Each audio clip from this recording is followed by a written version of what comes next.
ऋषि कपूर ने अपने फिल्मी सफर में तकरीबन 120 से ज्यादा फिल्मों में काम किया।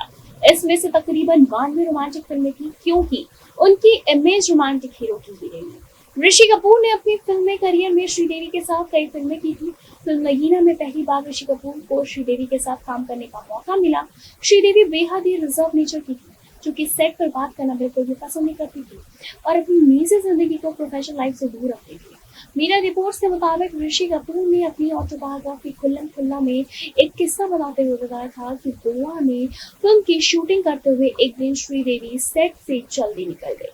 फिर कुछ समय बाद जब ऋषि ताज होटल के लिए रवाना हुए तो उन्हें रास्ते में बोनी कपूर की तरह देखने वाला एक शख्स दिखा। वो ताज्जुब में पड़ गए कि यहाँ बोनी कपूर कैसे आ सकते हैं। किस्मत से ताज होटल को का मैनेजर जो था वो ऋषि कपूर का दोस्त था। उन्होंने सीधे कॉल करके पूछा, क्या बोनी होटल में है? जवाब मिला, कौन बोनी? ऋषि कपूर ने दोहराया, बोनी कपूर। उसके बाद जोई ने होटल विजिटर्स की लिस्ट में नाम को क्रॉस चेक किया और जवाब दिया नहीं। ऋषि ने दिमाग लगाया और फिर सवाल किया, क्या अचल कपूर होटल में है? दरअसल अचल कपूर बोनी का ही असली नाम था और इस बार जवाब हाँ में मिला। होटल मैनेजर के कंफर्म करने के तुरंत बाद ही ऋषि कपूर समझ गए कि श्रीदेवी और बोनी एक दूसरे को डेट कर रहे हैं। ये एक सीक्रेट रिलेशन था, क्योंकि बोनी पहले से ही शादीशुदा थे। कुछ समय बाद ही श्रीदेवी को की प्रेगनेंसी की खबर भी ऋषि कपूर को ही सबसे पहले लगी और जब उन्होंने सेट पर देखा कि कॉस्ट्यूम डिजाइनर श्रीदेवी की सभी कपड़ों को ऑल्टर करके उन्हें ढीला कर रहे हैं, तो श्रीदेवी के साथ ही दो मशहूर फिल्मों नगीना और चांदनी में काम करने वाले ऋषि कपूर देवगन सुपरस्टार की उनकी पेशेवर अंदाज और हिंदी फिल्मों की रूढ़ियों की चुनौती देने के लिए प्रशंसा करते रहे। बताते चले कि इसके बाद ही ऋषि कपूर ने श्रीदेवी का समर्थन किया और फिर इंडिया टुडे के एक साथ विशेष साक्षात्कार में हमेशा आकर्षित रहने वाले ऋषि ने श्रीदेवी की प्रशंसा करते हुए कहा कि चाहे वो गाना हो या कोई दृश्य, वो अपना सर्वश्रेष्ठ देती थी। जब उनसे पूछा गया कि श्रीदेवी, हेमा मालिनी और रेखा जैसी अन्य मशहूर अभिनेत्रियों से किस तरह से अलग है, तो अभिनेता ने कहा, श्रीदेवी बहुत ही पेशेवर थी। वो फिर भी वो बच्चों जैसी बिल्कुल भी थी। वो अपने काम में बहुत ज़्यादा व्यस्त रहती थी और बहुत कुशल थी और मैं इसके लिए उनकी प्रशंसा करता था और करता रहूँगा। हेमा मालिनी ने अपने करियर में जो किया वो प्रभावशाली था। यहाँ तक कि रेखा का योगदान को भी नकारा तो नहीं जा सकता, लेकिन श्रीदेवी के बारे में जो मुझे महसूस हुआ वो ये था कि वो हमेशा अपना सर्वश्रेष्ठ देने के लिए मौजूद रहती थी। अदाकारा हो तो श्रीदेवी जैसी हो।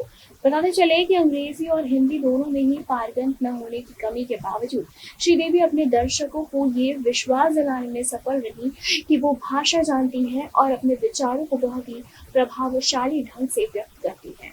बताते चले कि उदाहरण के लिए वो बिना आवाज निकाले गाती थी। जी हाँ। और नगीना के बाद उत्तर भारत में शादियों में उसका नागिन डांस भी बहुत ज़्यादा लोकप्रिय हो गया। मेरे हाथों में 9 चूड़ियां हैं चांदी से शादियों में महिलाओं के लिए एक तरह का ये गाना बन गया। लोग हाँ आज भी इन गानों पे डांस करते हैं। बताते चले कि नगीना के सेट पर श्रीदेवी के साथ एक प्रेम दृश्य को याद करते हुए ऋषि ने कहा, वो बहुत शांत थी क्योंकि वो दक्षिण से नहीं थी और हम एक प्रेम दृश्य का अभिनय कर रहे थे। अचानक सहायक कैमरामैन ने कहा कि उनकी फिल्म खत्म हो गई है और उन्होंने लाइट बंद कर दी है। मैं श्रीदेवी के बहुत ही ज्यादा करीब था और वहाँ एक अजीब सी खामोशी छा गई। उसने कहा, सर मैंने खेल फिल्में 4 बार देखी है। मैंने कहा, आप बहुत अच्छा नृत्य करती हैं। आपके ये नृत्य का मैं दीवाना हो चुका हूँ। ऋषि ने कहा कि नगीना और मिस्टर इंडिया के बाद श्रीदेवी एक बड़ी स्टार बन गई थी। चांदनी की स्क्रिप्ट श्रीदेवी को ध्यान में रखकर लिखी गई थी। साथ ही उस समय तक उनका आत्मविश्वास भी बहुत ऊंचा बन चुका था। बताते चले कि उस टाइम पे श्रीदेवी ने कभी भी वो सुपरस्टार की तरह नखरे नहीं दिखाई और जो कि इंडस्ट्री में बहुत ही आम सी बात है कि अगर आप सुपरस्टार को आप नखरे तो दिखाओगे ही। उन्होंने कहा उसने ना तो नखरे दिखाए ना ही किसी बड़े स्टार की तरह व्यवहार किया। वो भले ही घमंडी दिखती हो लेकिन ऐसा भाषा की समस्या के कारण था। धीरे धीरे सालों बीतने के साथ ही उसने बातचीत करना शुरू कर दिया और फिर वो एक बड़ी अदाकारा बन गई। बताते चले कि दुखी ऋषि कपूर ने यह भी कहा था कि उन्होंने कभी नहीं सोचा था कि वो श्रीदेवी की मृत्यु पर अखबार में शोक संदेश लिखेंगे। तरह से बताते चले कि जब श्रीदेवी की मृत्यु हुई थी तो ऋषि कपूर ने अखबार में एक शोक संदेश लिखा था। उन्होंने कहा था कि मैं उनकी मौत से पूरी तरह टूट गया हूँ। उसके पास सब कुछ था और मुझे उनके बच्चे और बोनी कपूर के लिए बहुत ही बुरा लग रहा था। मैं उनकी बेटी जानवी की सफलता और दिल से प्यार की कामना करता हूँ, जो अपना डेब्यू कर रही है। 14 सितंबर 1989 को फिल्म चांदनी वर्ल्ड वाइड रिलीज हुई थी। फिल्म का निर्देशन और निर्माण यश चोपड़ा ने किया था। वहीं इस फिल्म में से यश चोपड़ा के बड़े बेटे आदित्य चोपड़ा ने बतौर असिस्टेंट डायरेक्टर फिल्मों में काम करना शुरू किया। फिल्म चांदनी में लीड एक्टर श्रीदेवी थी और उनके दो एक्टर ऋषि कपूर और सपोर्टिंग एक्टर विनोद खन्ना थे। इनके अलावा फिल्म में वहीदा रहमान, सुषमा सेठ, अर्चना सचदेव, अनुपम खेर जैसे कलाकार नजर आए थे। बताते चले कि चांदनी का box office collection super duper hit था। जी हाँ, दरअसल यश चोपड़ा की ये जो फिल्म थी वो डूबती हुई जा रही थी और इसके बाद चांदनी यानी कि श्रीदेवी ने इस फिल्म को ब्लॉकबस्टर बना दी। सैकल्ले के अनुसार फिल्म चांदनी का बजट 1.5 करोड़ था और जबकि बॉक्स ऑफिस पर फिल्म ने 6.80 यानी कि 6.5 के ऊपर की कमाई कर ली थी। फिल्म का वर्कडेट सुपर हिट आया था और इस दौर में श्रीदेवी हिंदी सिनेमा की पहली कोई महिला सुपरस्टार बन चुकी थी। इस फिल्म ने उनके करियर का ग्राफ और ऊंचा कर दिया था। चांदनी उस साल की बड़े हिट फिल्मों की लिस्ट में शामिल हो गई। इस फिल्म के बाद से अक्सर लोग श्रीदेवी को चांदनी नाम से ही पुकारने लगे थे। इस फिल्म के गाने अक्सर लोग गुनगुनाते थे। चांदनी से जुड़े जानते हैं और कुछ अनसुने किस्से। दरअसल बताते चले कि फिल्म चांदनी के लिए यश चोपड़ा ने बहुत ही मेहनत की थी और उनकी मेहनत रंग भी लाई थी। फिल्म चांदनी को कई बार देखने के बाद भी आपको इसके बारे में कई बातें नहीं पता होंगी। दरअसल बताते चले कि चांदनी से जुड़े कुछ फैक्ट्स हैं जो कि आप भी नहीं जानते होंगे। पहला, यश चोपड़ा ने चांदनी का ऑफर सबसे पहले रेखा को दिया था, लेकिन उन्होंने ये फिल्म नहीं की। इसके बाद जूही चावला थी, माधुरी दीक्षित को भी ऑफर किया गया, लेकिन सभी ने अपनी अपनी वजह बताकर इनकार कर दिया। फिर ये फिल्म श्रीदेवी की झोली में आ गई। नंबर 2 पे थी यश चोपड़ा। यश चोपड़ा फिल्म के लिए रोहित यानी कि ऋषि कपूर को एक दर्दनाक अंत देने के बाद वाले थे, लेकिन बाद में उन्हें लगा कि हैप्पी एंडिंग सही रहेगी। फिल्म में दिखाया गया था कि किसी इंसान को मनपसंद इंसान नहीं मिलता है तो उसके अंदर कुछ भी नहीं बचता।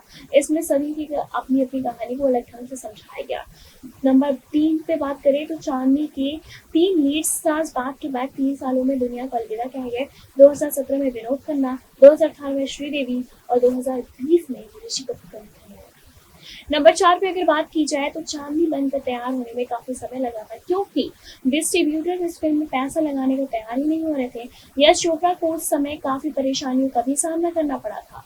जी हाँ, बताते चले कि डिस्ट्रीब्यूटर्स ने इस फिल्म में पैसा लगाने से थोड़ा मना कर दिया था, क्योंकि सब इस फिल्म में पैसा लगाने से थोड़ा सा बच रहे थे। नंबर 5 पे था ये कहानी थी कि यश चोपड़ा ने चांदनी बनाने के लिए बहुत कुछ दांव पर लगा दिया था, लेकिन श्रीदेवी ने उनका साथ दिया और फिल्म को एक शर्त पर साइन किया। ऐसा बताया जाता है कि श्रीदेवी ने यश चोपड़ा से कहा था कि अगर फिल्म हिट हुई तो उनकी फीस दी जाए, वरना वो पैसे नहीं लेंगी। जी हाँ, श्रीदेवी और ऋषि कपूर ने उस समय यश चोपड़ा का काफी साथ दिया और इस बात को यश चोपड़ा ने शाहरुख खान को दिए गए अपने आखिरी इंटरव्यू में मेंशन भी किया। यहाँ तक कि आपको ये भी बताते चले कि अगर हम नंबर 7 पे बात करें तो चांदनी की जो ऐसी कामयाबी से यश चोपड़ा बेहद खुश थे और जिस कंपनी पर डिस्ट्रीब्यूटर्स पैसा लगाने को तैयार नहीं थे, आज वो कंपनी टॉप डिस्ट्रीब्यूटर्स कंपनी में 1 नंबर पे आ चुकी है। यहाँ तक कि शिफॉन, सारिया, स्विस आल्पस और मधुर गीत, इन तीनों का संयोजन बॉलीवुड में रोमांस की परिभाषा बन चुका है। बताते चले कि यश चोपड़ा की चांदनी में ऋषि कपूर और श्रीदेवी ने एक पूरी की पूरी पीढ़ी को सिखाया कि प्यार क्या होता है। आखिर दुख की बात तो ये है कि इस यादगार फिल्म के कलाकार अब इस दुनिया में नहीं है, लेकिन उन्होंने प्यार क्या होता है ये सिखाकर लोगों को चले गए। बताते चले कि यश चोपड़ा भी अब इस दुनिया में नहीं। ऋषि को उनकी कई बेहतरीन फिल्मों के लिए याद किया जाएगा, लेकिन चांदनी जो है वो हमेशा खास रहेगी। चांदनी के अलावा ऋषि और श्रीदेवी ने नगीना, गुरुदेव, गर्जना, बंजारन जैसी फिल्मों में साथ में काम किया है। नगीना, जिसमें कि श्रीदेवी ने एक नाग महिला की भूमिका निभाई थी, जो कि अपने पति को बुरी ताकतों से बचाती है। 1986 में रिलीज होने पर सबसे बड़ी ब्लॉकबस्टर बन गई थी। अपनी भावपूर्ण आंखों और दिल को छू लेने वाली मुस्कुराहट से ऋषि ने सिने प्रेमियों के लिए यादें रचाई थी, जिसमें कि नगीना और श्रीदेवी की चांदनी नंबर 1 पे थी। उन्हें हमेशा ही एक ऐसे व्यक्ति के रूप में याद किया जाएगा जो कि चमकीले रंग के स्वेटर पहनते थे और सहसा से हमारे दिलों में जगह बना लेते थे। अपने अंतिम समय में ऋषि ने डॉक्टरों और मेडिकल स्टाफ का भी मनोरंजन किया था और उन्हें इसी रूप में याद किया जाएगा। भारत के सबसे महान मनोरंजकर्ताओं में से एक चांदनी के पीछे की टीम ने पूरी जान लगा दी थी। एक इंटरव्यू में ऋषि ने बताया था कि श्रीदेवी उन्होंने और चोपड़ा ने मिलकर इस फिल्म के लिए एक मशहूर सीन को फिर से तैयार किया था। बताते चले कि इसके बाद ही उन्होंने एचडी को ये भी बताया था कि पूरा का पूरा कॉन्नेक्ट शराब नहीं होती है, और जो ये वाला दृश्य था श्रीदेवी, यश जी और मेरे द्वारा तैयार किया गया था, ये कभी भी स्क्रिप्ट का हिस्सा ही नहीं था, ये हमने रैंडमली तैयार किया था। यहाँ तक कि उनकी जो केमिस्ट्री थी उस दृश्य को उड़ान देती थी, और उसी दृश्य की वजह से ये फिल्म सुपर डुपर हिट हो गई। वैसे आपको श्रीदेवी और ऋषि कपूर की ये चांदनी फिल्म की कहानी कैसी लगी, आप हमें कमेंट करके जरूर बताएं। ऐसी तमाम लेटेस्ट खबरों को जानने के लिए जुड़े रहे हमारे साथ और देखते रहिए सनलाइट।